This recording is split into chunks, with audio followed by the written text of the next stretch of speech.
നമസ്കാരം, ഭാരത് ലൈവിലേക്ക് സ്വാഗതം. നിസ്കാരം നടന്നുവരുന്ന സർക്കാർ വിദ്യാലയങ്ങളിൽ പരിശോധന നടത്തി നടപടിയെടുക്കണമെന്ന് ആവശ്യപ്പെട്ട് NTU രംഗത്ത് വരുന്നു. കുറ്റ്യാടി മാനേജ്മെന്റ് സ്കൂളിൽ മാനേജർ സ്കൂൾ സമയത്തല്ലാതെ നടത്തിയ വിഘ്നേശ്വര പൂജയുടെ റിപ്പോർട്ട് തേടിയ വിദ്യാഭ്യാസ ഡയറക്ടർ സർക്കാർ സ്കൂളുകളിൽ ഉച്ച സമയത്ത് അനധികൃതമായി നടന്നുവരുന്ന നിസ്കാരത്തിന്റെ റിപ്പോർട്ടും അടിയന്തരമായി ശേഖരിക്കണമെന്നാണ് NTU ആവശ്യപ്പെടുന്നത്. കാള പറ്റുമെന്ന് കേട്ടാൽ ഉടൻ കയറുമായി പരിശോധനയ്ക്ക് വിദ്യാലയങ്ങളിലേക്ക് അയക്കുന്ന സമീപനമല്ല ഉദ്യോഗസ്ഥരിൽ നിന്നുണ്ടാവേണ്ടത്.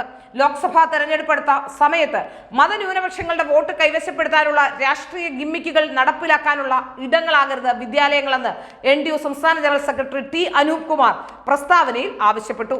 കഴിഞ്ഞ ദിവസം കുറ്റ്യാടി നെടുമണ്ണൂർ LP സ്കൂളിന്റെ നവീകരണത്തിന്റെ ഭാഗമായി നടത്തിയ ഗണപതി ഹോമം ആക്രമിച്ച് CPM നേതാക്കൾ തടസ്സപ്പെടുത്തിയിരുന്നു.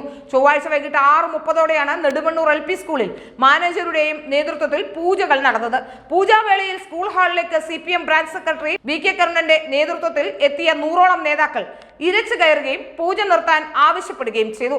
എന്നാൽ മാനേജർ വഴങ്ങാതിരുന്നതോടെ ഹാളിന്റെ വാതിൽ ചവിട്ടിപ്പൊളിക്കുകയും വിളക്കുകൾ ചവിട്ടിത്തെറിപ്പിക്കുകയും പൂജാരിമാരെ ഭീഷണിപ്പെടുത്തുകയും ചെയ്തു.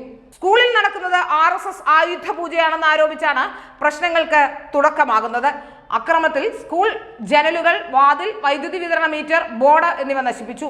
മാനേജർ അരുണയുടെ ഭർത്താവ് രാജേന്ദ്രനെയും ആക്രമിച്ചു. രാജേന്ദ്രന്റെ കൈക്ക് സാരമായി പരിക്കേറ്റിട്ടുണ്ട്. രാത്രി 3 മണിക്കൂറോളം മാനേജരെയും കുടുംബത്തെയും പ്രതിഷേധക്കാർ സ്കൂളിൽ തടഞ്ഞു വെച്ചിരുന്നു. തുടർന്ന് പോലീസ് എത്തിയാണ് ഇവരെ മോചിപ്പിച്ചത്. ഏതായാലും നിസ്കാരം സ്കൂളുകളിൽ നടക്കുന്നുണ്ടെങ്കിൽ തീർച്ചയായും അതുകൂടി പുറത്തു വരേണ്ട സമയമാണിത്. ഏതൊക്കെ സ്കൂളുകളിലാണ് ഇത്തരത്തിൽ നിസ്കാരം നടക്കുന്നതെന്ന് സർക്കാർ കണ്ടുപിടിക്കുക തന്നെ വേണം. ആ നിസ്കാരം നടത്തുന്നുണ്ടെങ്കിൽ അത് ഇല്ലാതാക്കുകയും വേണം എന്ന് തന്നെയാണ് NTU ഇപ്പോൾ ആവശ്യപ്പെടുന്നത്.